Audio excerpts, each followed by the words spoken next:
Algunos secretos están destinados a permanecer enterrados.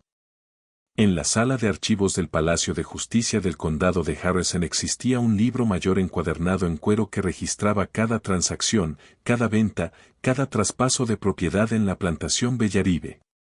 Durante décadas, ese documento permaneció intacto en estanterías polvorientas, un registro administrativo rutinario entre miles. Pero en la primavera de 1891, el juez Theodore Harriman entró en esa sala solo, avanzada la noche, y cuando salió 3 horas después, el libro mayor había desaparecido. ¿Qué estaba escrito en esas páginas? ¿Por qué un juez respetado arriesgaría todo para destruir registros públicos? ¿Y qué familias cuyos nombres aún figuran en bancos, tribunales y universidades hoy, estaban tan desesperadas por borrar su vínculo con Bellaribe que serían capaces de organizar uno de los encubrimientos más calculados de la historia del sur? Esto no es una historia de fantasmas. Es una historia sobre el poder, sobre hasta dónde puede llegar la gente para proteger su legado, y sobre los hombres y mujeres que se niegan a dejar que la verdad se esfume, incluso cuando el silencio habría sido mucho más seguro. Benjamin Walls había trabajado en el Palacio de Justicia del Condado de Harrison durante 11 años. No era un hombre ambicioso. A los 34, ya se había acomodado en la rutina tranquila de un encargado de archivos, registrar escrituras, transcribir testamentos, ordenar el interminable rastro de papeles que documentaba la vida y la muerte en Mississippi. Vestía el mismo chaleco gris cada día, guardaba su almuerzo en una lonchera de hojalata y recorría el mismo camino de regreso a casa cada tarde. Fue precisamente esa previsibilidad, esa atención a los detalles más ordinarios, lo que hizo que notara cuando algo no estaba bien. La mañana del 14 de abril de 1891 comenzó como cualquier otra. Benjamin llegó a las 7, abrió la sala de archivos y empezó su inventario diario. El juzgado exigía que todos los empleados mantuvieran registros meticulosos. Cada documento prestado, cada expediente consultado, cada libro retirado debía anotarse con una firma y una hora exacta.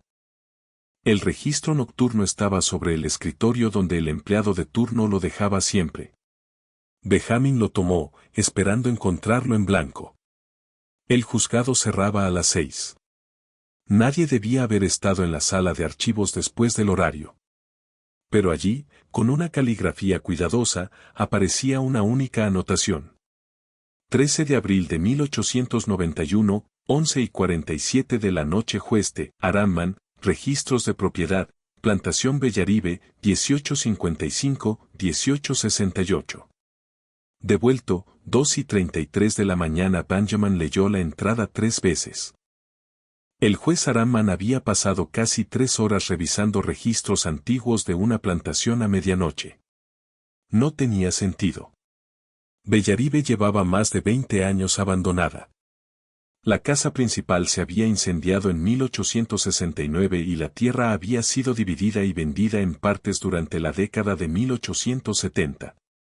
No había litigios activos relacionados con la propiedad, no existía razón para que un juez revisara esos documentos, y menos aún a esas horas. Benjamin caminó hasta la sección K, donde se guardaban los documentos de plantaciones anteriores a la guerra. Encontró el estante con facilidad. Había un hueco donde debía estar el libro mayor de Bellaribe, pero el libro no aparecía por ninguna parte. Se le hizo un nudo en el estómago. Revisó el registro de devoluciones. Nada.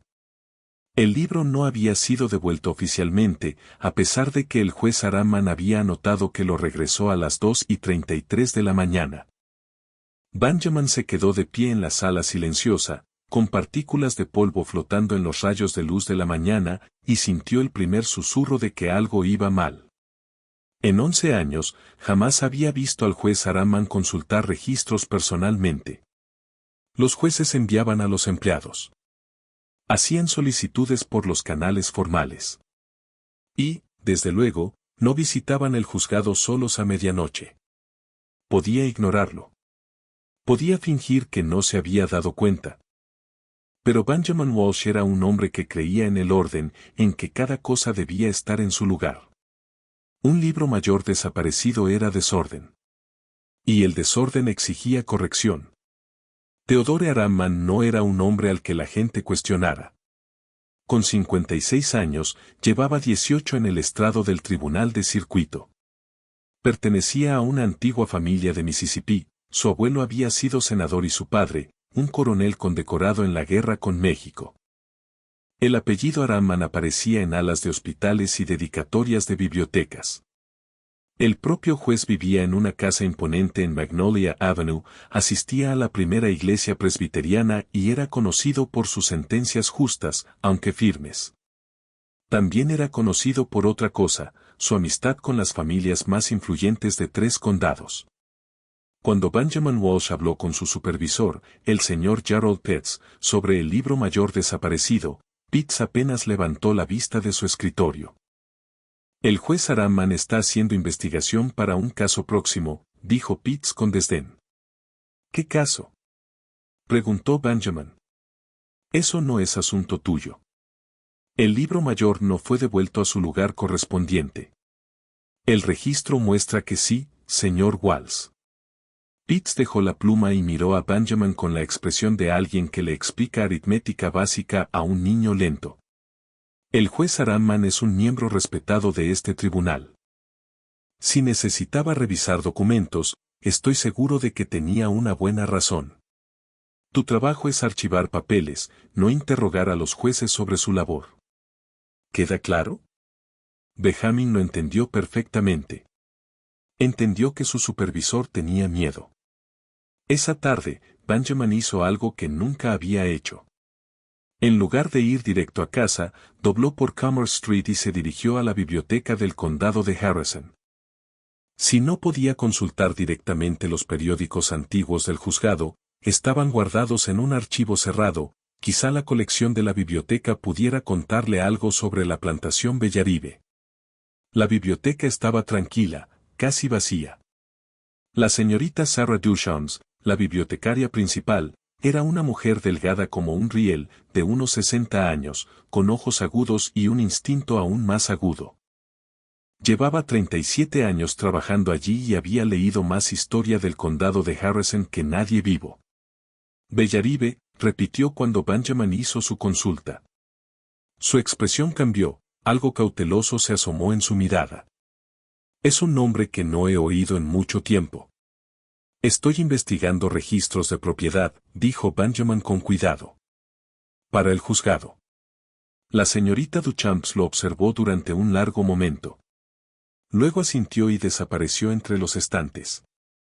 Regresó con 3 volúmenes encuadernados del Harrison Gazette, fechados entre 1855 y 1870. Querrá empezar por agosto de 1855, dijo en voz baja. Ahí es cuando se estableció Bellaribe. Después se detuvo, con el dedo suspendido sobre el lomo del tercer tomo. Y querrá prestar especial atención a los años entre 1863 y 1868, añadió. Esos años son complicados. Benjamin le dio las gracias y llevó los volúmenes a una mesa de lectura en una esquina. Abrió el primer tomo y empezó a leer. La plantación Bellaribe había sido fundada por una familia criolla francesa llamada Debo en 1855. Según los periódicos, era una operación modesta comparada con los enormes imperios algodoneros del río Mississippi, apenas 800 acres y alrededor de 60 personas esclavizadas. La plantación cambió de manos en 1859, comprada por un consorcio descrito únicamente como inversionistas privados de Nueva Orleans. El artículo era breve, casi despectivo. No se mencionaban nombres. Benjamin pasó páginas, hojeando informes de cosechas, precios de mercado, eventos sociales. Bellaribe aparecía de vez en cuando, pero siempre de forma vaga. La plantación parecía existir en el trasfondo de la vida del condado de Harrison, mencionada, pero nunca examinada. Entonces llegó 1863. La guerra había alcanzado Mississippi. Las fuerzas federales controlaban gran parte del río. La economía confederada se derrumbaba. Y en la edición de octubre de 1863 del Harrison Gazette, Benjamin encontró una pequeña nota enterrada en la página 7. Ha llegado a conocimiento de las autoridades locales que existen ciertas irregularidades en la administración de la plantación Bellaribe. El Departamento del Tesoro Confederado ha iniciado una investigación sobre discrepancias en los rendimientos de algodón reportados y en las evaluaciones de impuestos. Se proporcionará más información a medida que los acontecimientos lo justifiquen. No volvió a aparecer ningún artículo de seguimiento. El pulso de Benjamin se aceleró. Se inclinó hacia el papel amarillento. Una investigación del Tesoro. ¿Qué tipo de irregularidades? ¿Y por qué no se informó de ninguna resolución?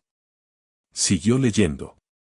Los años de guerra eran caóticos en el periódico, reportes de batallas, listas de bajas, llamados desesperados a suministros.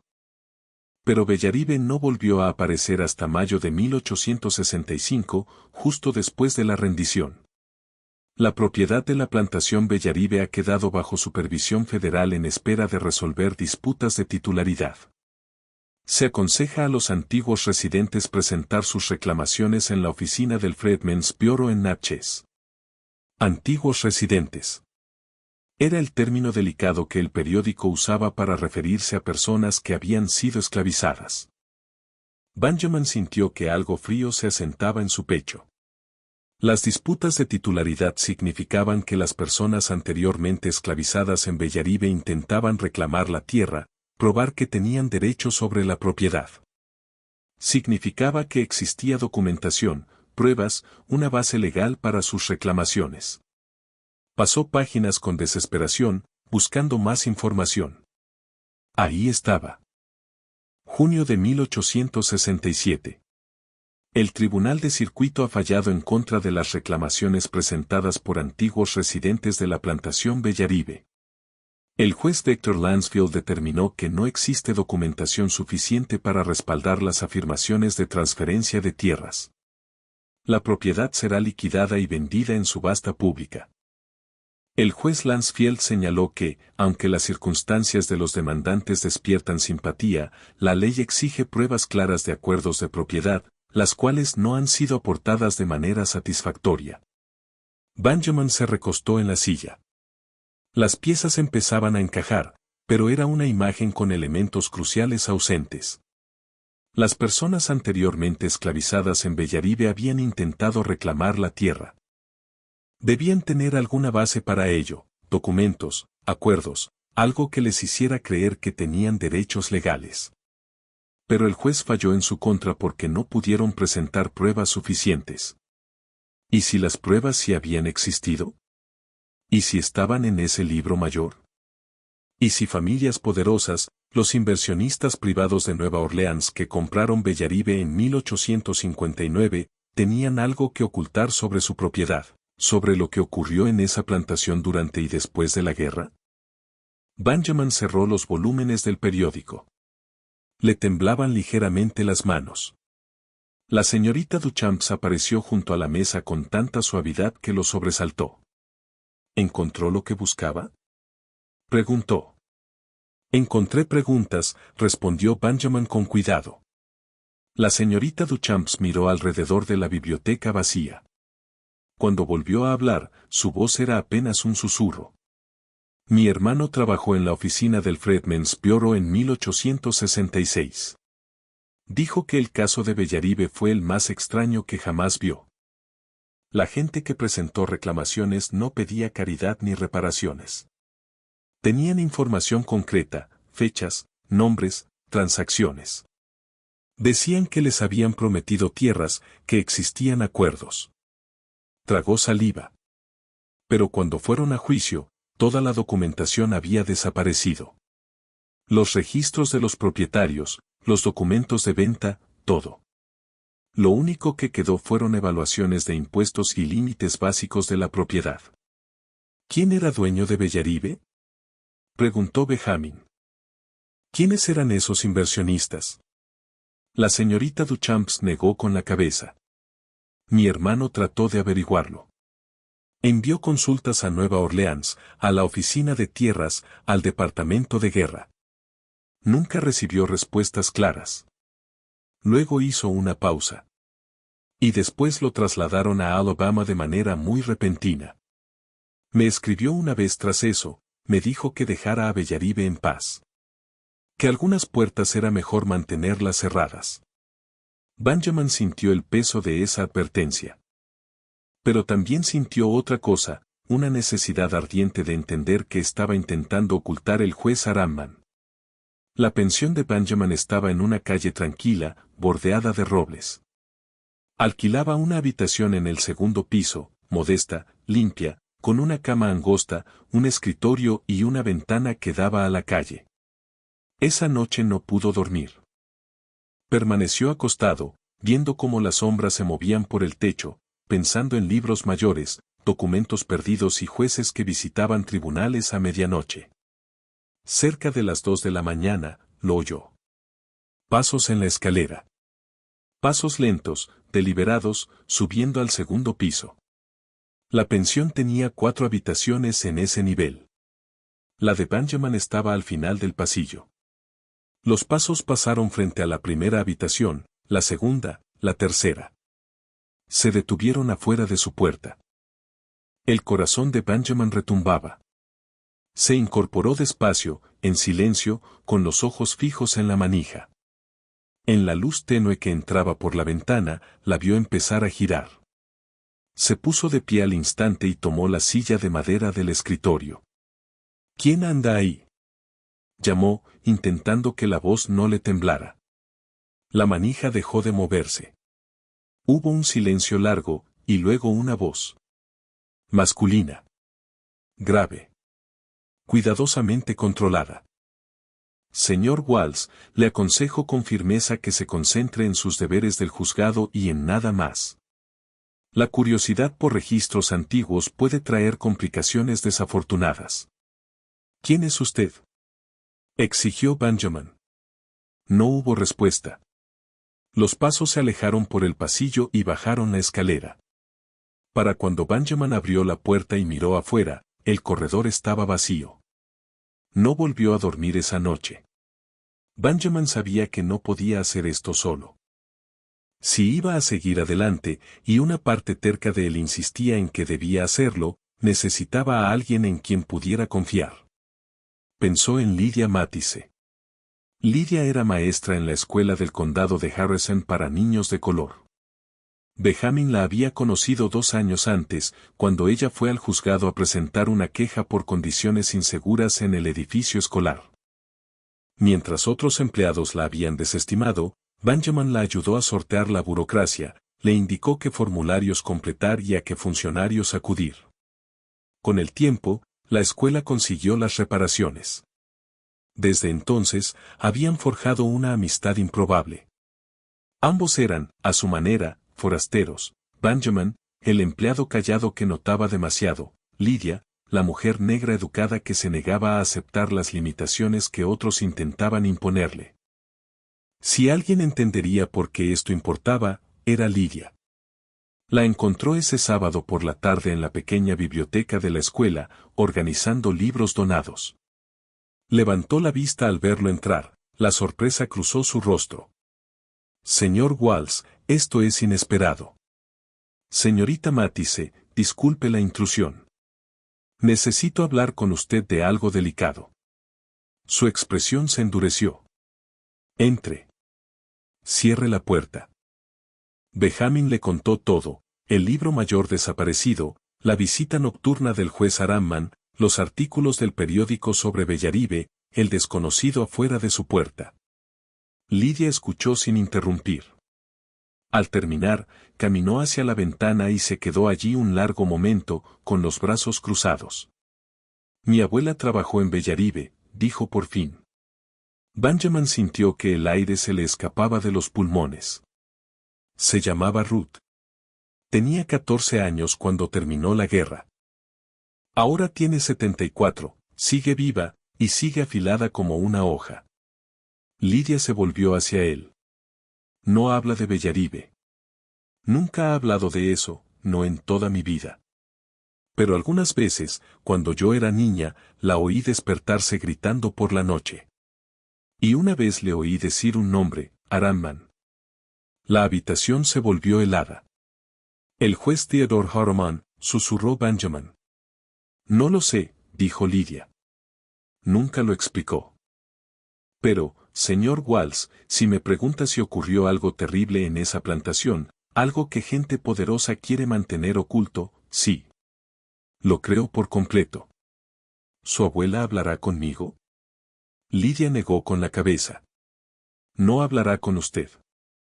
Pero quizá hable conmigo, si lo planteo de la manera correcta. Deme tiempo. 3 días después, Lidia fue a la pensión de Benjamin. Tenía el rostro demacrado y los ojos inquietos. Mi abuela habló, dijo. Tiene que escuchar esto. Caminaron hasta un parque pequeño donde pudieran hablar en privado. Lidia se sentó en un banco, con las manos entrelazadas con fuerza en el regazo. Bellaribe no era una plantación en el sentido tradicional, empezó. Al menos no al final de la guerra. Era otra cosa por completo. Mi abuela dijo que, a partir de 1863, se convirtió en una especie de experimento. ¿Qué tipo de experimento?, preguntó Benjamin. Lidia tragó saliva. Los dueños, mi abuela dijo que eran varios, hombres poderosos de Nueva Orleans y hasta de Richmond, tenían una teoría. Creían que la esclavitud estaba cambiando, que después de la guerra la propiedad legal podría terminar, pero el control económico podía continuar. Así que empezaron a hacer acuerdos. Benjamin se inclinó hacia adelante. ¿Qué clase de acuerdos? Les dijeron a las personas esclavizadas en Bellaribe que podían ganarse su libertad y su tierra. Que si trabajaban, si aumentaban la producción, si alcanzaban ciertas cuotas, se les entregarían escrituras de parcelas de la plantación. Después de la guerra, todo estaba documentado, nombres, horas trabajadas, niveles de producción. Mi abuela dijo que había un hombre que venía una vez al mes, un hombre con traje oscuro que anotaba todo en un libro de cuero. Lo recuerda con claridad. Tenía el cabello rojo y una cicatriz en la mano izquierda. ¿Por qué los dueños de esclavos ofrecerían eso?, preguntó Benjamin. Porque sabían que la guerra estaba perdida, respondió Lidia. Estaban mirando hacia el futuro.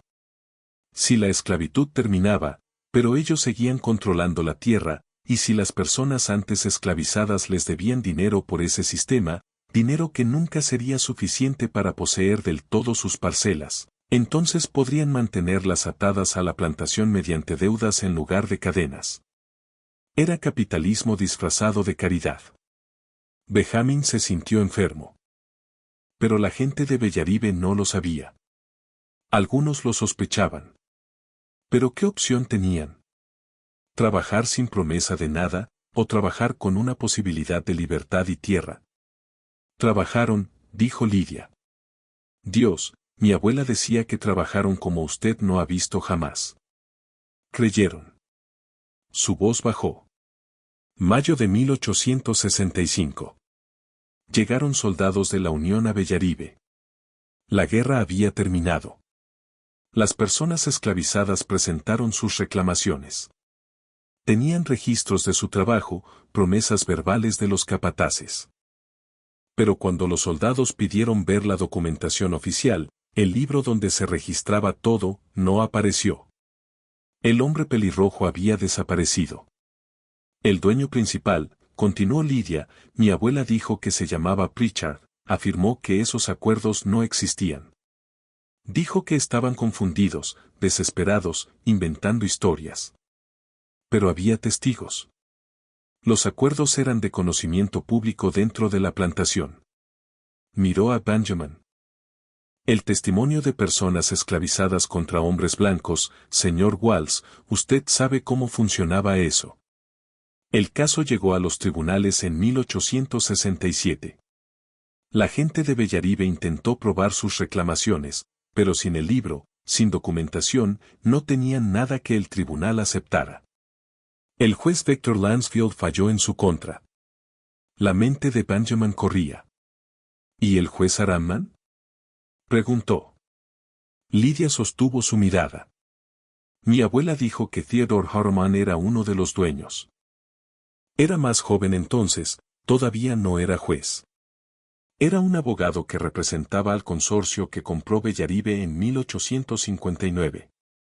Lo recuerda porque fue a la plantación 3 veces, una en 1859 durante la compra, otra en 1864 para inspeccionar las operaciones, y otra en abril de 1865, justo antes de la rendición. En esa última visita, dijo Lidia, mi abuela lo vio quemando papeles en la oficina de la plantación. Montones y montones de papeles. Ella llevaba agua a la casa principal y lo vio por la ventana. Benjamin se levantó, con las piernas temblorosas. Las piezas se conectaban ahora, formando una imagen devastadora. El libro sobrevivió a la quema, dijo lentamente. De algún modo terminó en los registros del juzgado. Tal vez lo archivaron por error. Tal vez alguien lo guardó a propósito. Pero existió todos estos años, olvidado. Y ahora, continuó, con rumores de nuevas investigaciones sobre fraudes de la reconstrucción, con el gobierno federal finalmente revisando casos donde se robó tierra prometida a personas liberadas. Alguien recordó ese libro. La voz de Lidia fue apenas un murmullo. Alguien se dio cuenta de que aún estaba ahí. Documentación capaz de destruir reputaciones. De implicar a familias poderosas en un fraude. Así que enviaron al juez Aramman a hacerlo desaparecer. ¿Quién más estaba involucrado? Preguntó Benjamin. Usted dijo que había varios dueños.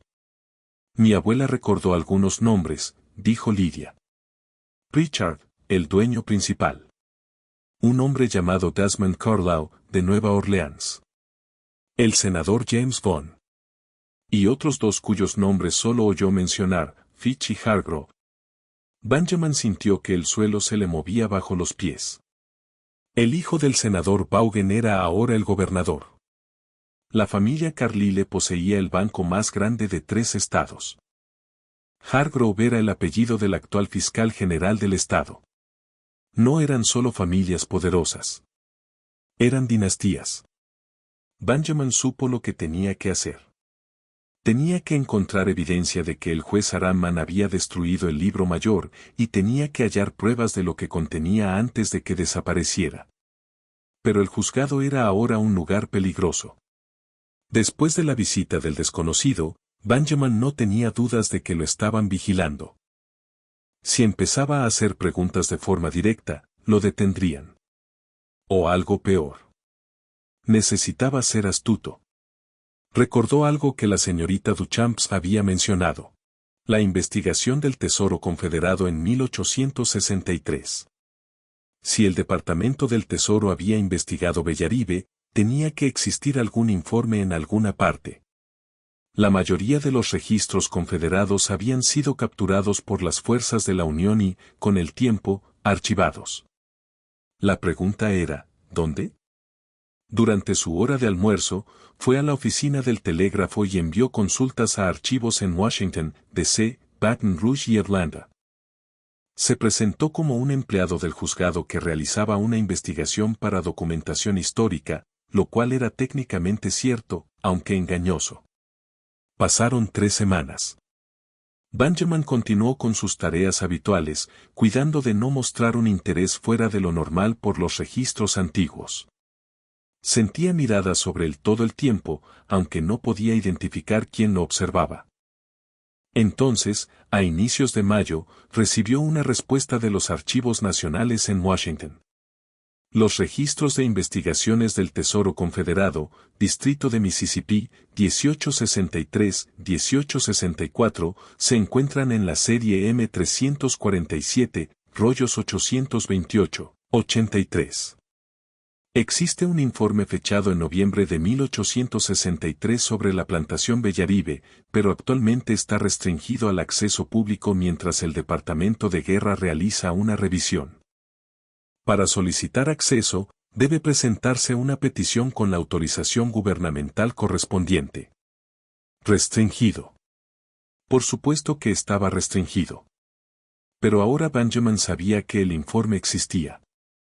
Fuera lo que fuese que el tesoro hubiera descubierto sobre Bellaribe, había sido lo bastante grave como para justificar un secreto prolongado, o una supresión continua, 30 años después. Llevó esa información a Lydia. Ella leyó el telegrama con el gesto sombrío. Necesitamos a alguien con autoridad federal, dijo. Alguien fuera de la estructura de poder local que pueda solicitar esos documentos. ¿Conoces a alguien así? Lydia lo pensó un momento. Hay un abogado en Jackson. Se llama Robert Parrish. Trabaja para el Departamento de Justicia en casos de fraude de la reconstrucción. Ha estado investigando el robo de tierras en todo el sur. Si a alguien le importaría esto. ¿Puedes contactarlo? Puedo intentarlo. Mientras Lydia intentaba ponerse en contacto con Robert Parrish, Benjamin decidió probar otro camino. Si el libro mayor había desaparecido, ¿existían otros registros que pudieran contener información sobre la propiedad de Bellaribe? Empezó a revisar traspasos de escrituras, registros fiscales, expedientes de sucesiones, cualquier cosa entre 1855 y 1870 que mencionara la plantación. Fue cuidadoso de hacerlo en horario normal, siempre con una excusa creíble de por qué necesitaba consultar archivos viejos. Lo que encontró fue revelador. En 1859, cuando los inversionistas privados compraron Bellaribe, no se registró ningún nombre en el traspaso de la escritura. En su lugar, figuraba una entidad legal, el Delta Agricultural Investment Trust. Benjamin nunca había oído hablar de ese fideicomiso. Buscó otros registros que lo mencionaran. Nada. El fideicomiso aparecía una sola vez en todo el archivo del juzgado, en la escritura de compra de Bellaribe. Era como si esa organización hubiera sido creada únicamente para esa transacción. Pero los fideicomisos tenían que constituirse en algún lugar. Tenían que contar con documentación legal, estatutos de constitución, agentes registrados. Benjamin pasó la tarde en la biblioteca jurídica investigando la legislación de fideicomisos de Mississippi en la década de 1850. Lo que aprendió fue que un fideicomiso podía constituirse en cualquier condado, y que sus registros los conservaba el secretario de la Cancillería de ese condado. La escritura de Bellaribe se había archivado en el condado de Harrison, pero eso no significaba que el fideicomiso se hubiera creado allí. Al día siguiente, Benjamin envió consultas a todas las oficinas de secretarios de Cancillería en un radio de 200 millas, preguntando si tenían registros del Delta Agricultural Investment Trust, constituido alrededor de 1859. Recibió respuestas durante las 2 semanas siguientes, todas negativas, hasta que llegó la carta del condado de Lafayette. Sí, tenemos los documentos de constitución del Delta Agricultural Investment Trust, archivados en junio de 1859. Sin embargo, estos registros no están disponibles para revisión en este momento, ya que se están utilizando en procedimientos legales en curso. Las consultas deben dirigirse a los procedimientos legales en curso. El corazón de Benjamin se aceleró. ¿Quién estaba demandando a quién? No tuvo oportunidad de averiguarlo. Esa noche, el juzgado se incendió. El fuego comenzó alrededor de la medianoche en la sala de archivos. Para cuando los vecinos vieron las llamas y dieron la alarma, la mitad del edificio estaba envuelta. Benjamin, durmiendo a sobresaltos en su pensión, se despertó con campanas de iglesia sonando frenéticas. Se puso la ropa a toda prisa y corrió hacia el juzgado, llegando justo cuando los bomberos voluntarios luchaban por controlar el incendio. Se quedó en la calle, mirando el humo salir a borbotones por las ventanas de la sala de archivos, y sintió una derrota aplastante. Todo, décadas de documentos, registros de propiedad, certificados de matrimonio, testamentos, escrituras, se estaba consumiendo. El señor Pitts apareció a su lado, la cara manchada de hollín. Se fue, dijo con un vacío en la voz. Todo. 30 años de registros, desaparecidos. ¿Cómo empezó?, preguntó Benjamin. Pitts negó con la cabeza. El sheriff cree que quizás se dejó una lámpara encendida. Edificio viejo, mucho papel. Estas cosas pasan. Estas cosas pasan, repitió Benjamin. Las palabras se sintieron huecas. Al amanecer, el fuego se había apagado. El juzgado era un cascarón humeante. Los funcionarios se agrupaban, discutiendo planes de reconstrucción, operaciones de rescate, reclamaciones de seguro. Benjamin caminó con cuidado entre los escombros, acompañado por un ayudante del sheriff. La sala de archivos estaba completamente destruida. Fragmentos carbonizados de documentos cubrían el suelo, pero no se podía leer nada. No había sobrevivido nada. Estaba mirando lo que había sido la sección K, donde se guardaban los registros de las plantaciones, cuando lo vio. Una huella en la ceniza. Reciente. Nítida. Iba desde el centro del patrón de quemado hacia la ventana. Benjamin se arrodilló para observarla. El fuego había empezado en la sala de archivos, pero esa huella estaba por encima de la ceniza, no debajo. Alguien había estado allí después de que el incendio comenzara, o lo había provocado, y luego caminó entre la destrucción. Agente, llamó Benjamin, mire esto. El ayudante se acercó, miró la huella y se encogió de hombros. Probablemente uno de los bomberos. Los bomberos entraron por la puerta principal, dijo Benjamin. Esto está del lado opuesto de la sala. Bueno, no lo sé, Walls. Podría ser cualquier cosa. Todos estamos pisoteando por aquí ahora, evaluando daños. Claro, Benjamin vio la verdad en los ojos del ayudante. El hombre no quería investigar. No quería hacer preguntas incómodas, porque todo el mundo en el condado de Harrison ya sabía quién no quería que ese incendio se investigara. Robert Parris llegó al condado de Harrison en una tarde cálida de mayo, 3 días después del incendio.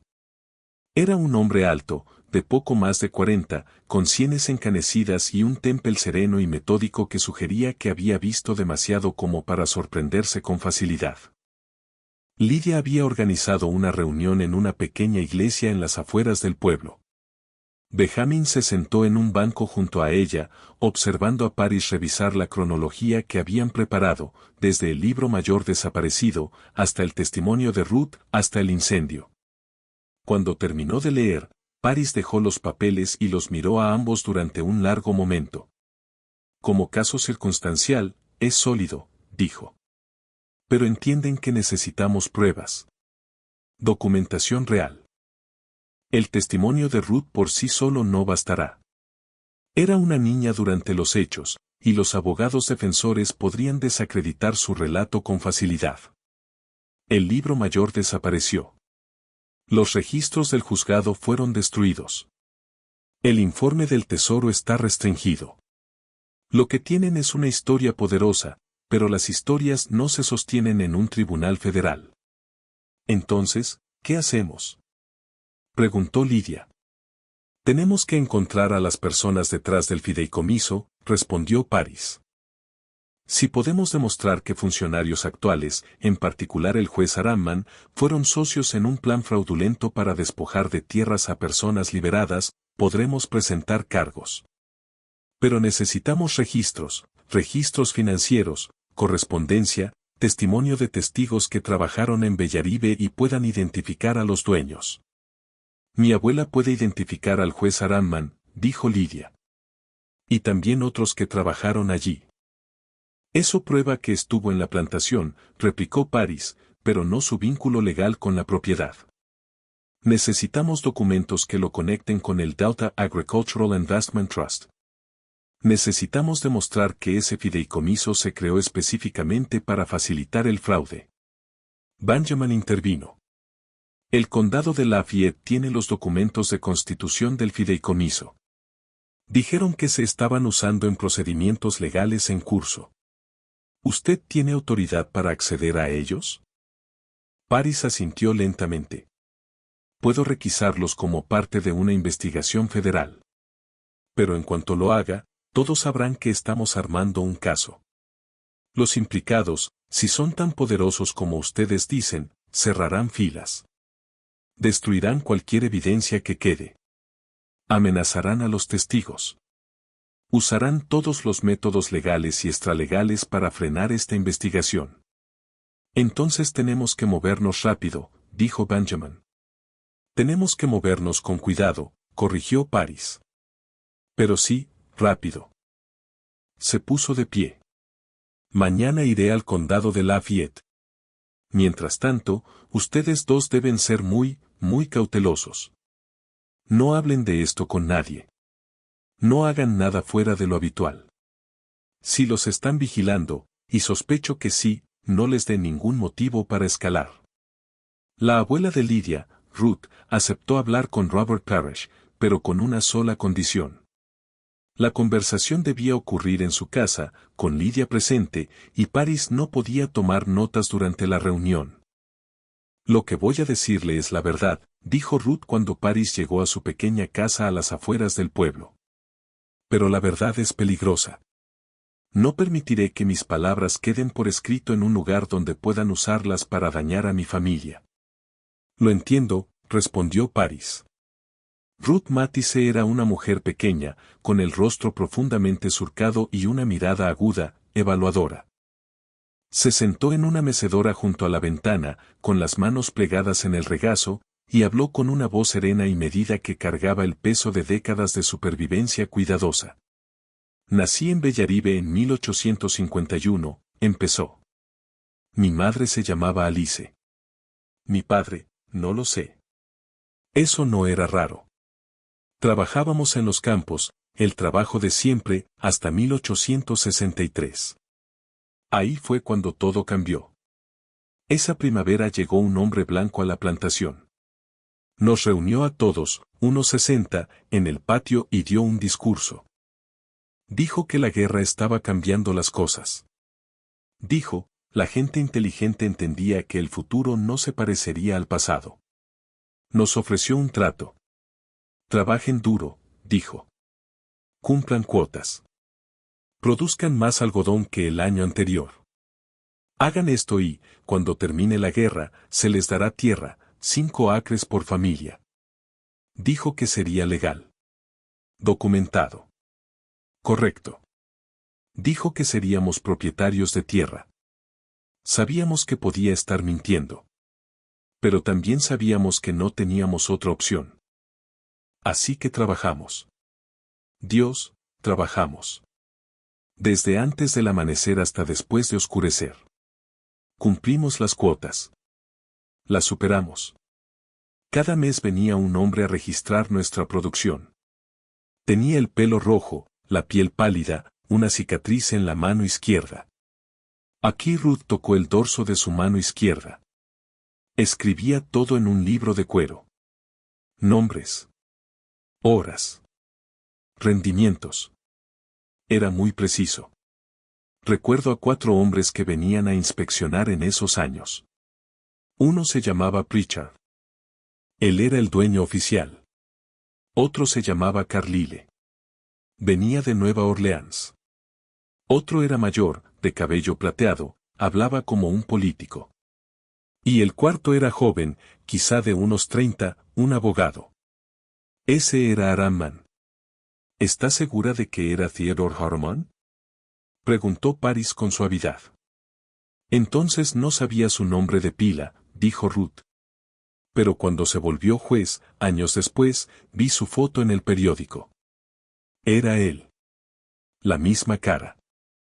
La misma forma de hablar, suave, seguro, como si el mundo estuviera hecho para que él lo acomodara. Ruth continuó. Abril de 1865. Llegó la rendición. Vinieron soldados de la Unión a Bellaribe. Les contamos lo de los acuerdos. Les dijimos que todo estaba documentado. Pero Pritchard lo negó todo. Dijo que lo inventábamos. El libro de cuero había desaparecido. El hombre pelirrojo había desaparecido. No había documentación, salvo nuestra palabra. Y el juez Lansfield falló en contra de ustedes, dijo Paris. El juez Lansfield dijo que lo lamentaba, respondió Ruth, pero la ley exigía documentación. Sin pruebas escritas, no podía conceder nuestras reclamaciones. Así que Bellaribe se vendió. La tierra se dividió entre nuevos compradores, todos amigos de los dueños originales, supimos después. Y nosotros no recibimos nada. La voz de Ruth se endureció. Pero le diré esto, señor Paris. Ese libro de cuero existió. Yo lo vi. Y también lo vieron decenas de otros. Y cuando el juez Aramman vino a la plantación en abril de 1865, lo vi por la ventana de la oficina quemando papeles. Montones. Quemó durante horas. Lo que estuviera en ese libro del juzgado, lo que el juez Aramman destruyó el mes pasado, era evidencia. Evidencia de que hombres poderosos crearon un fraude. De que prometieron libertad y tierra a gente desesperada. De que documentaron esas promesas y luego destruyeron la documentación cuando la guerra terminó. Nos atraparon 2 veces, una en la esclavitud, otra en las mentiras. La habitación quedó en silencio. Por fin, Paris habló. Señora Matisse, ¿estaría dispuesta a testificar sobre esto en un tribunal federal? Ruth miró a su nieta. Lidia tomó su mano. Si puede proteger a mi familia, dijo Ruth en voz baja, sí. Testificaré. Paris viajó al condado de Lafayette con una orden federal de requisa. El secretario de la Cancillería, un hombre nervioso llamado Edmund Price, lo condujo a una sala de almacenamiento donde se guardaban los documentos de fideicomisos. El Delta Agricultural Investment Trust, dijo Price, sacando una carpeta de un estante. Sí, aquí está. Archivado el 17 de junio de 1859. Pero, como mencioné, está involucrado en un litigio. Una investigación federal está por encima de un litigio local, dijo Paris con firmeza. Necesito ver esos documentos. Price le entregó la carpeta a regañadientes. Paris la abrió y empezó a leer. Lo que encontró superó sus expectativas.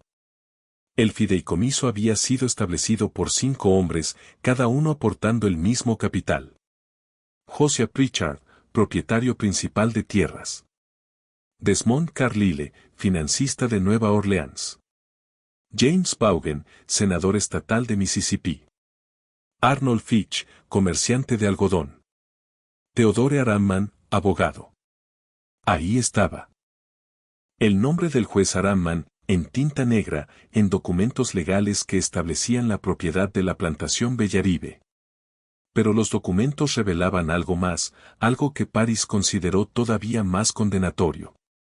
El propósito declarado del fideicomiso era desarrollar prácticas agrícolas experimentales y sistemas de gestión laboral adaptables a las condiciones económicas previstas para la posguerra. Sistemas de gestión laboral adaptables a la posguerra. Lo habían planeado desde el principio. Esto no era un fraude oportunista. Era una estrategia calculada, deliberada. Y había más. Adjuntas a los documentos de constitución había enmiendas presentadas cada año desde 1859 hasta 1867.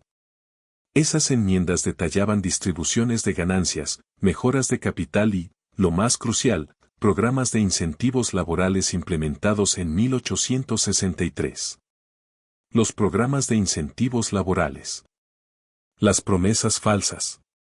Todo documentado en los propios registros del fideicomiso. Paris copió cada página con cuidado, la mano firme pese al corazón acelerado. Esto era evidencia. Esto era prueba. Señor Price, dijo al terminar, voy a poner estos documentos bajo sello federal. Son evidencia en una investigación en curso. Nadie podrá acceder a ellos sin autorización del Departamento de Justicia. ¿Está claro? Price asintió, pálido. Sí, señor. Paris sabía que tenía horas, quizá menos, antes de que en el condado de Harrison se enteraran de que había encontrado los documentos del fideicomiso. Tenía que moverse rápido. Benjamin sintió por primera vez que algo iba mal cuando llegó a su pensión esa noche y encontró a su casera, la señora Kane, esperándolo en el vestíbulo. Señor Walsh, necesito hablar con usted en privado. En la sala, la señora Kane se retorcía las manos y evitaba su mirada.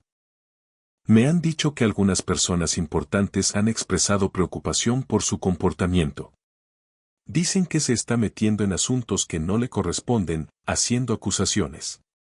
¿Quién le dijo eso?, preguntó Benjamin. No puedo decirlo. Pero me aconsejaron que tenerlo como inquilino podría complicarme las cosas. El negocio de mi esposo depende de ciertas relaciones. Tragó saliva. Lo siento, señor Walsh, pero necesito que encuentre otro alojamiento antes de que termine la semana. Benjamin sintió cómo se mezclaban la rabia y el miedo en el pecho. He vivido aquí 8 años sin un solo problema. Me está echando porque alguien la presionó. Por favor, entienda. Lo entiendo perfectamente. Empacó esa misma noche. No tenía a dónde ir, así que durmió en el sótano del juzgado, o en lo que quedaba de él tras el incendio. No era cómodo, pero era privado. Lydia sufrió una presión similar. La llamaron a una reunión con la junta escolar, donde le informaron que miembros de la comunidad habían expresado preocupación por sus actividades fuera de la escuela y por si eran apropiadas para alguien en su puesto. ¿Me están despidiendo?, preguntó Lydia. Todavía no, dijo con cautela el presidente de la junta. Pero queríamos que estuviera al tanto de estas preocupaciones.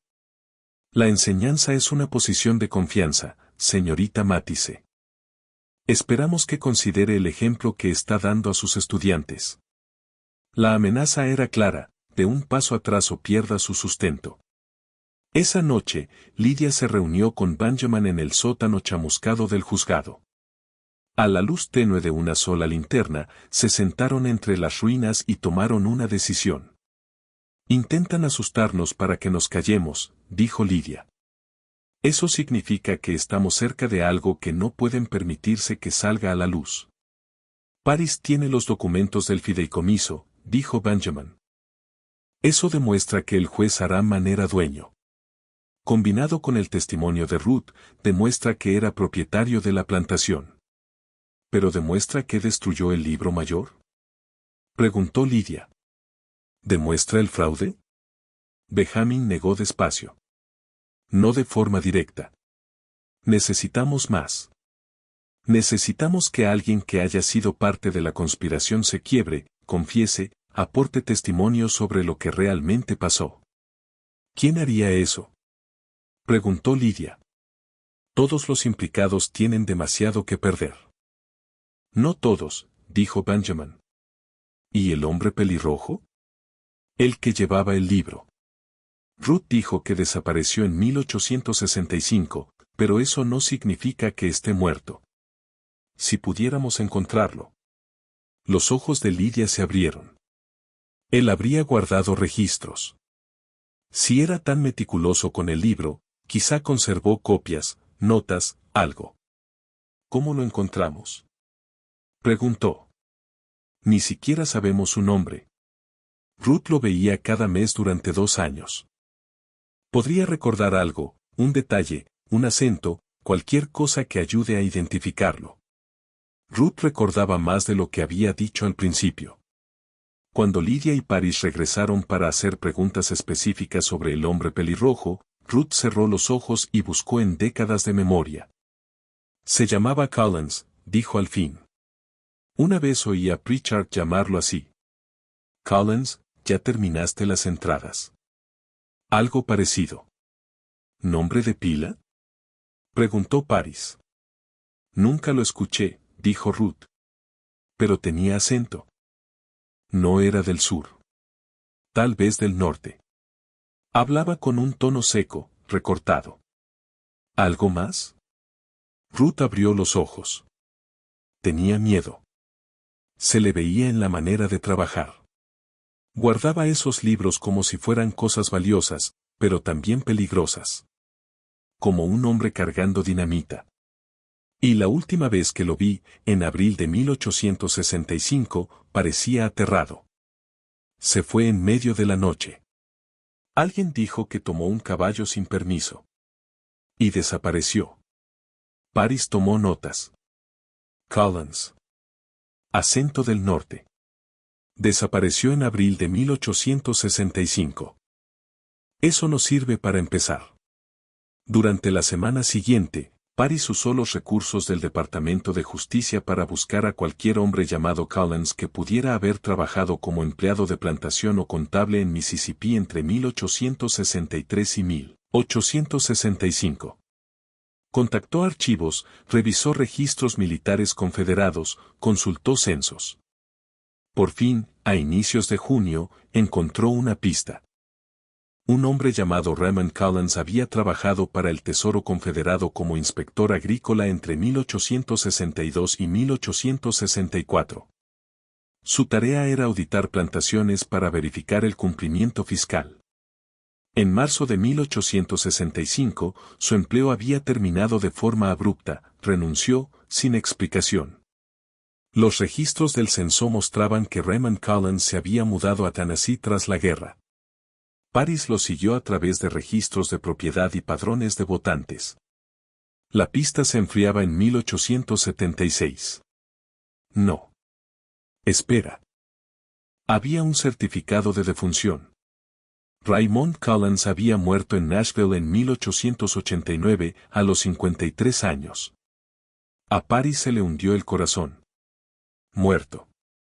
El testigo clave estaba muerto. Pero entonces notó algo más en los registros de Tennessee. Raymond Collins se había casado. Su viuda, Helen Collins, seguía viva. Vivía en Memphis. Paris tomó el tren a Memphis. Helen Collins era una mujer de unos 60 años, viviendo en una casa modesta cerca del río. Cuando Paris le explicó quién era y por qué había ido, ella lo observó un largo momento antes de invitarlo a pasar. Raymond murió hace 2 años, dijo. Nunca hablaba mucho de los años de guerra, pero al final, cuando estaba enfermo, habló más.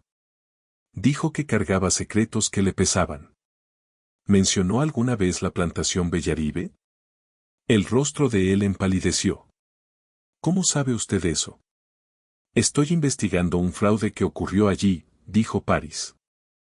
Su esposo llevaba registros para la plantación, ¿verdad? Helen asintió lentamente. Sí. Y lo atormentó. Señor Paris, dijo en voz baja, mi esposo no era un mal hombre. Era joven durante la guerra, tenía 24 años cuando empezó a trabajar para el Departamento del Tesoro. Creía que estaba haciendo un trabajo importante, asegurarse de que las plantaciones no evadieran impuestos y de que el gobierno recibiera su parte justa para financiar el esfuerzo bélico. Pero en Bellaribe descubrió otra cosa. Los dueños estaban llevando a cabo un plan.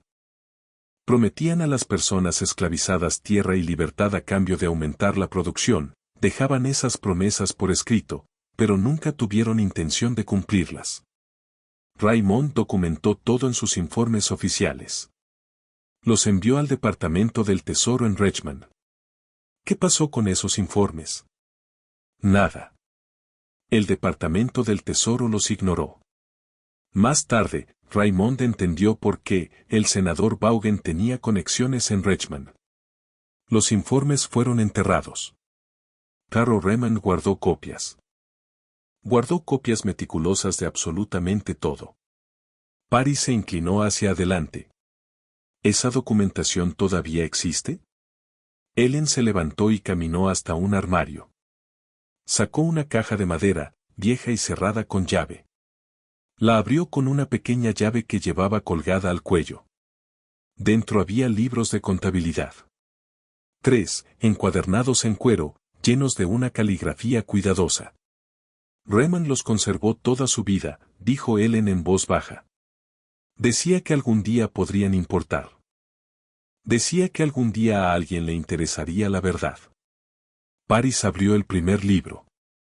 Era una copia de los registros que Raymond Collins había llevado en Bellaribe, el nombre de cada persona esclavizada, cada hora trabajada, cada promesa hecha.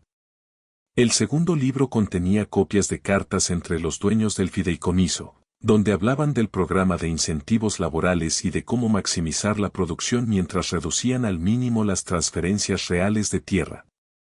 El tercer libro era el más incriminatorio. Contenía un relato día por día de abril de 1865, el último mes de Raymond Collins en Bellaribe. Asterisco 15 de abril de 1865. Pritchard me informó que los acuerdos con los trabajadores no serán respetados. La guerra está perdida. No hay obligación legal de transferir tierras. Me opuse. Amenazó con despedirme. Asterisco 18 de abril de 1865. Aranman llegó hoy. Se reunió con Pritchard en privado. Después, Pritchard me ordenó preparar un recuento completo de todas las promesas hechas y de toda la documentación creada. Dijo que era por fines legales. Asterisco 22 de abril de 1865. Aranman y Pritchard revisaron mis libros. Aranman dijo que eran problemáticos. Me pidió que entregara todas las copias. Me negué. Aranman se volvió amenazante. Dijo que yo sería considerado responsable de incitar una insurrección entre los trabajadores si revelaba el contenido. Le dije que los registros eran un recuento verídico. Él respondió que la verdad no era el asunto. La estabilidad lo era. Asterisco 25 de abril de 1865. Temo por mi seguridad. 2 hombres han estado vigilando mis habitaciones. Esta noche vi a Aranman quemando papeles en la oficina principal, montones de documentos, correspondencia, acuerdos, libros. Está destruyendo pruebas. He decidido irme. Tomaré mis copias y saldré antes de que me obliguen a entregarlas, o algo peor. Asterisco 27 de abril de 1865. Salí de Bellaribe a medianoche.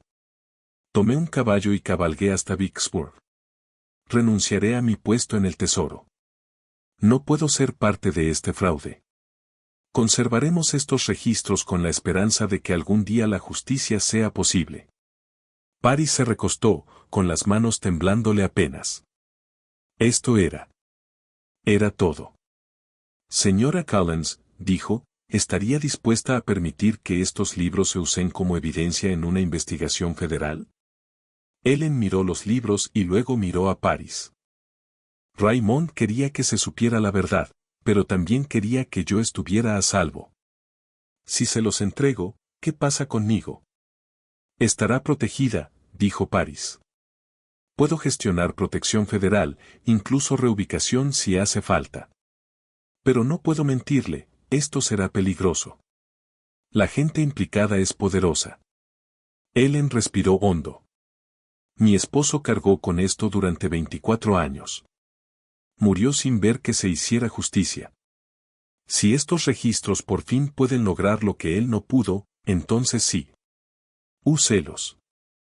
Robert Paris regresó al condado de Harrison con copias de los libros de Raymond Collins. De inmediato presentó una denuncia formal ante el Tribunal de Distrito de los Estados Unidos en Jackson, Mississippi. La denuncia nombraba al juez Theodore Harriman y lo identificaba como miembro fundador del Delta Agricultural Investment Trust, participante en prácticas laborales fraudulentas en la plantación Bellaribe, responsable de destruir pruebas en abril de 1865 y responsable de destruir registros del juzgado en abril de 1891. Los cargos incluían conspiración para defraudar, destrucción de documentos gubernamentales y violación de la Ley de Derechos Civiles de 1875. Cuando la noticia llegó al condado de Harrison, la reacción fue rápida y feroz. El juez Aranman renunció de inmediato a su cargo, alegando problemas de salud. Su abogado emitió un comunicado negando todas las acusaciones y anunciando la intención de combatir los cargos con firmeza. La familia Carlile difundió una declaración expresando sorpresa e indignación por las acusaciones relacionadas con su difunto patriarca, aunque señaló que no tenía conocimiento directo de sus negocios en Bellaribe. El gobernador Vaughan, hijo de James Bond, publicó un comunicado cuidadosamente redactado afirmando que su padre había sido un inversionista minoritario en un negocio agrícola legítimo y que cualquier acción indebida de otros socios era desconocida para la familia, pero la evidencia era abrumadora. Y, crucialmente, Paris había construido un caso que no dependía únicamente del testimonio de personas anteriormente esclavizadas. Aunque su testimonio era poderoso, contaba con la documentación meticulosa de Raymond Collins, los registros legales de la creación del fideicomiso y una línea de tiempo clara de fraude deliberado y encubrimiento. En julio de 1891, el juez Theodore Harmon fue acusado formalmente por un gran jurado federal. El juicio comenzó en septiembre de 1891 en el Tribunal Federal de Jackson. La sala estaba llena todos los días, periodistas llegados incluso desde Nueva York y Boston, ciudadanos curiosos, descendientes de personas que habían trabajado en Bellaribe. Benjamin Walsh y Lydia Mathis se sentaron en la galería pública, observando cómo la fiscalía presentaba su caso. Paris era el fiscal principal, y era metódico, implacable. Primero, estableció la formación del fideicomiso y el papel de Aramman como miembro fundador. Los documentos del condado de Lafayette lo hacían indiscutible. Luego llamó a Ruth Mathis a declarar. Ruth testificó durante 3 horas. Describió las promesas hechas en 1863, el trabajo realizado, las visitas mensuales de Raymond Collins, los libros. Relató haber visto a Aramman quemar documentos en abril de 1865. Su testimonio fue sereno, detallado, imposible de quebrar. El abogado defensor de Aramman la interrogó con agresividad, intentando insinuar que su memoria fallaba, que estaba confundida, que guardaba rencor hacia familias blancas adineradas. Pero Ruth simplemente repitió su testimonio, añadiendo pequeños detalles cada vez, el clima en días específicos, el color de la chaqueta de Collins, las palabras exactas que Pritchard había usado al hacer las promesas iniciales. El jurado escuchó en absoluto silencio. Después, Paris presentó los libros de Raymond Collins. Leyó fragmentos que describían el programa de incentivos laborales, las promesas falsas, el plan deliberado para evitar cumplir los acuerdos. Leyó el relato de Collins sobre abril de 1865, Aramman quemando documentos y las amenazas contra el propio Collins. Ellen Collins testificó sobre el miedo de su esposo, su determinación de preservar la verdad y su muerte cargando el peso de los secretos. La defensa sostuvo que Collins era un empleado resentido, que sus libros estaban falsificados, que no había prueba de que Aramman hubiera destruido los registros del juzgado en 1891. Pero entonces Paris jugó su carta final. Llamó al señor Gerald Pitts, el supervisor de Benjamin en el juzgado. Pitts era un testigo renuente. Se retorcía en el estrado, sudando pese al aire fresco del otoño. Paris lo guió por el registro nocturno del 13 de abril de 1891, demostrando que el juez Aramman había accedido al libro de Bellaribe a medianoche y que, después de eso, el libro había desaparecido. Señor Pitts, cuando el señor Walsh le señaló esta discrepancia, ¿qué le dijo usted? Pitts vaciló. Le dije que el juez Aramman estaba investigando para un caso. ¿Qué caso? Yo no lo sé. ¿Había un caso relacionado con la plantación Bellaribe en abril de 1891? No. Entonces usted le mintió al señor Walsh.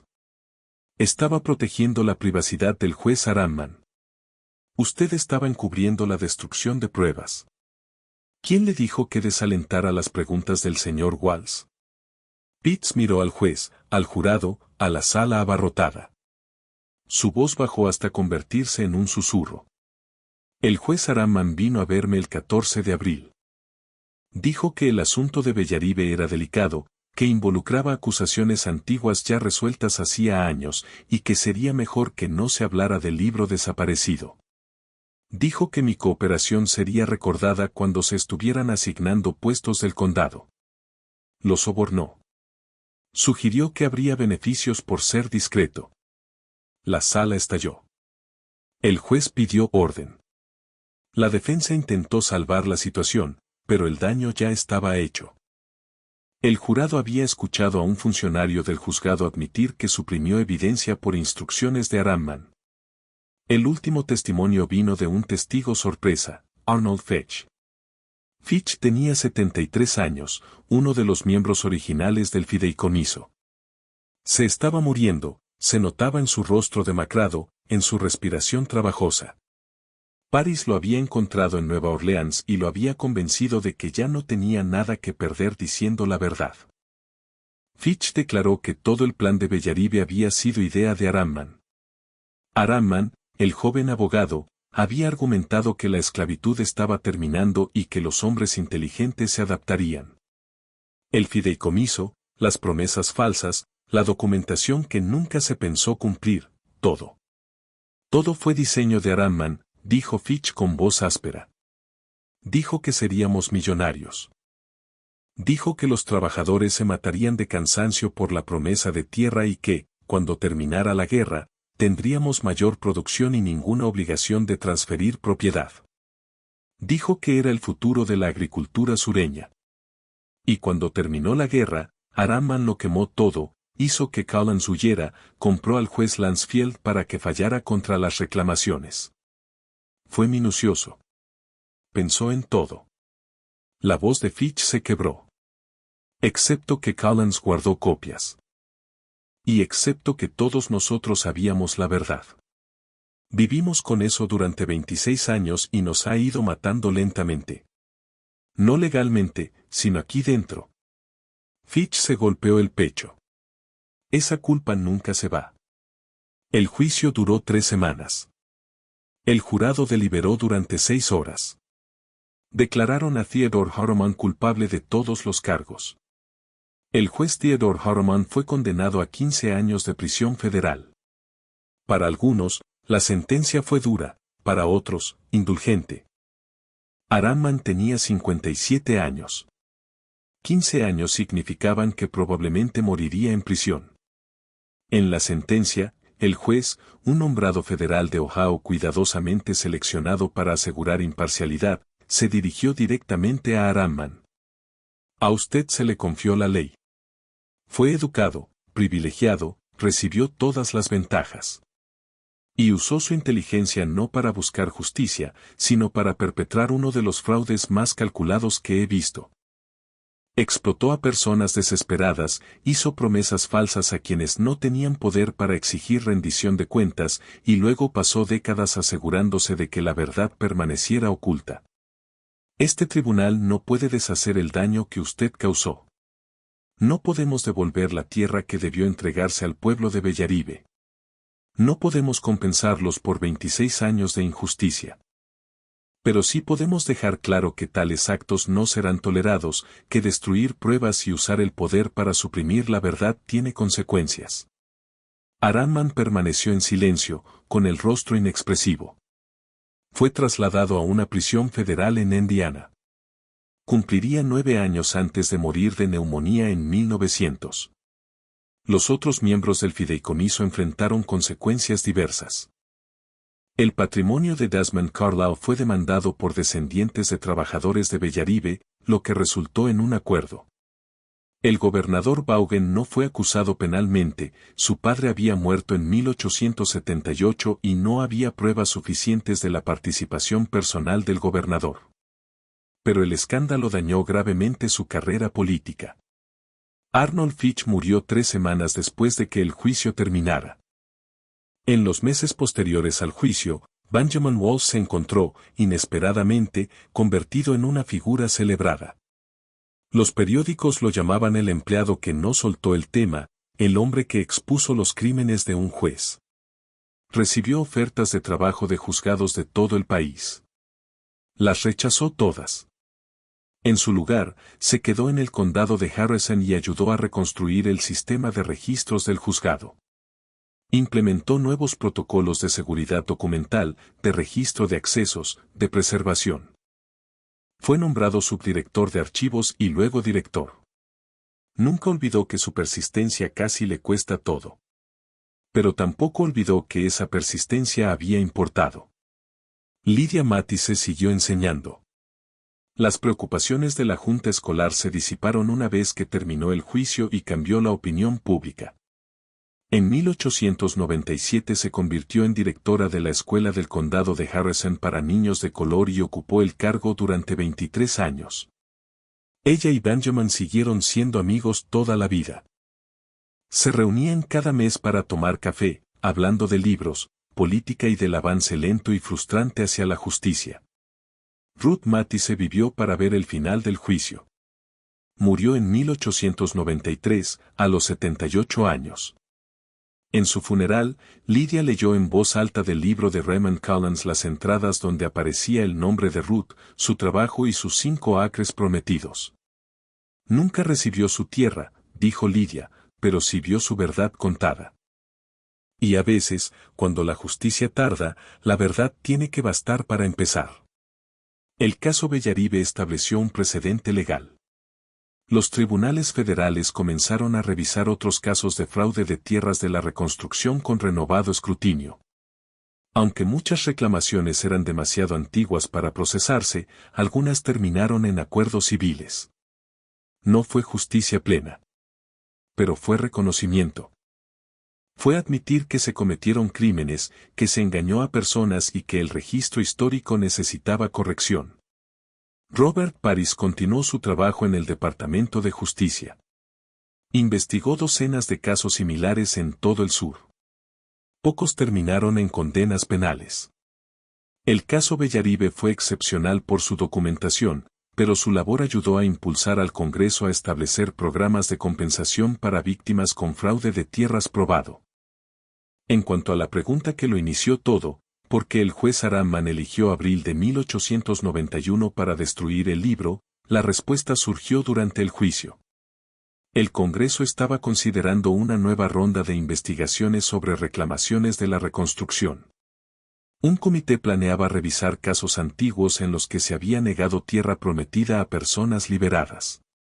Bellaribe estaba en una lista de plantaciones señaladas para reexamen. Alguien, probablemente con conexiones gubernamentales, advirtió a los miembros sobrevivientes del fideicomiso de que su caso podría reabrirse.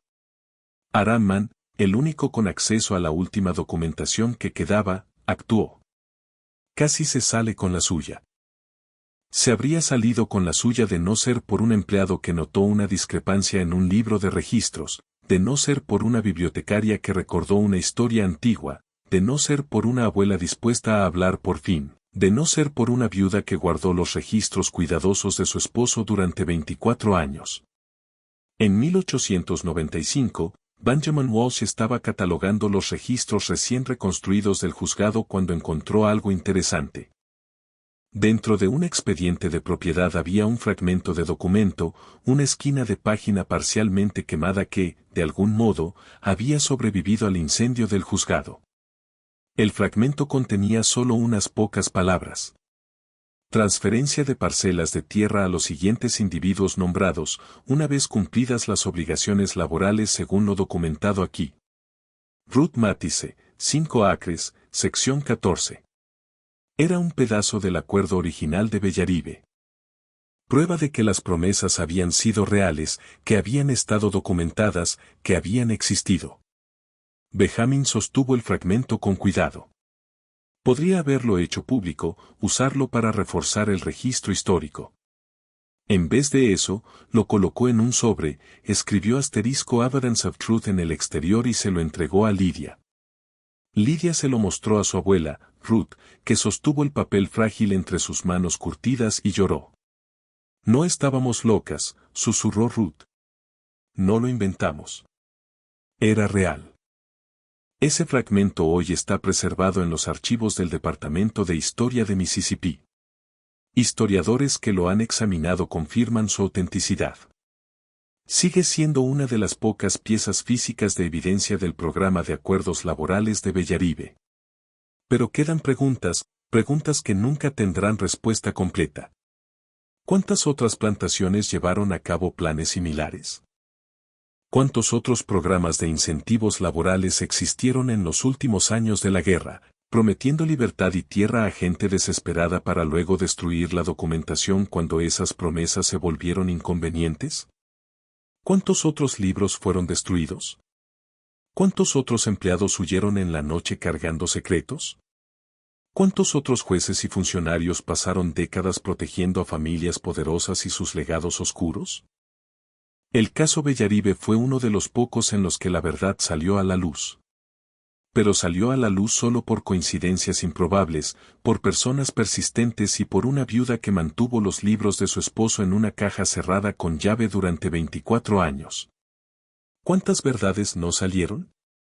¿Cuántas siguen enterradas, protegidas, ocultas tras nombres respetables y registros sellados de juzgados olvidados? La plantación Bellaribe ya no existe. La tierra fue dividida, vendida, urbanizada. Hay casas donde antes se extendían campos de algodón. Una iglesia ocupa lo que fue la huella de la casa principal. No hay marcador histórico. No hay monumento a las 60 personas que trabajaron allí, que creyeron en promesas y fueron engañadas. Los registros oficiales se destruyeron 2 veces, una por Araman en 1865, otra en el incendio del juzgado de 1891. Pero la verdad sobrevivió, de forma imperfecta, incompleta, pero sobrevivió. Y eso tiene que importar. Porque si un solo libro cuidadosamente conservado pudo exponer décadas de mentiras, si un empleado persistente pudo desenredar una conspiración, si el testimonio de una mujer anciana pudo obligar a hombres poderosos a enfrentar consecuencias, entonces quizá, solo quizá, la verdad siempre deja rastros. La pregunta es si alguien los nota, si alguien se preocupa lo suficiente como para seguirlos, si alguien está dispuesto a arriesgar comodidad y seguridad para buscar justicia por personas que nunca conoció, por crímenes cometidos antes de que naciera. Benjamin Walls fue una de esas personas. También Lydia Mathis. También Raymond Collins, huyendo en la noche con sus copias, esperando que algún día importaran. Importaron. ¿Pero cuántas otras copias siguen ahí afuera? Esperando en cajas cerradas y áticos olvidados, sosteniendo secretos sobre otras plantaciones, otros jueces, otras familias que destruyeron registros que los vinculaban a crímenes que nunca quisieron que se reconocieran. El caso Bellaribe planteó una pregunta, ¿qué había en ese libro? Pero planteó otra, más profunda. ¿Cuánta historia falta, no porque el tiempo la borrara, sino porque alguien la destruyó deliberadamente? Y esa es la pregunta que nunca podremos responder del todo. Solo podemos seguir buscando, seguir preguntando, seguir negándonos a que el silencio sea la última palabra. La sala de archivos del juzgado del condado de Harrison se reconstruyó en 1892.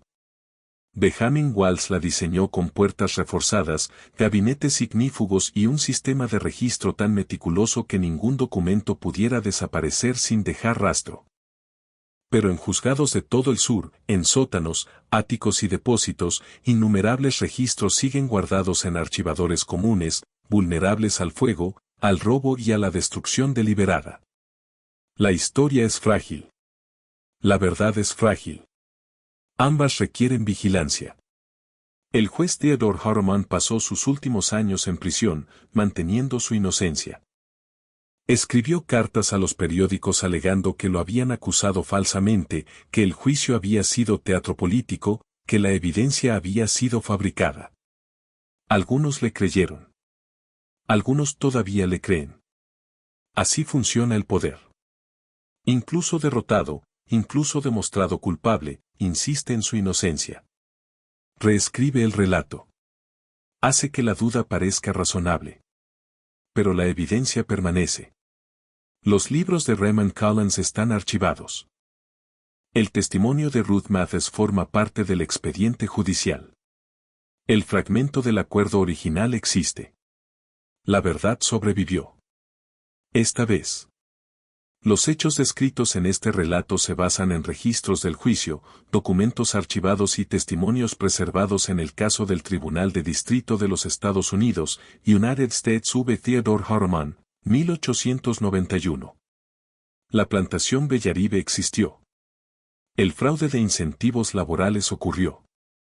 Y el juez Araman fue condenado y encarcelado.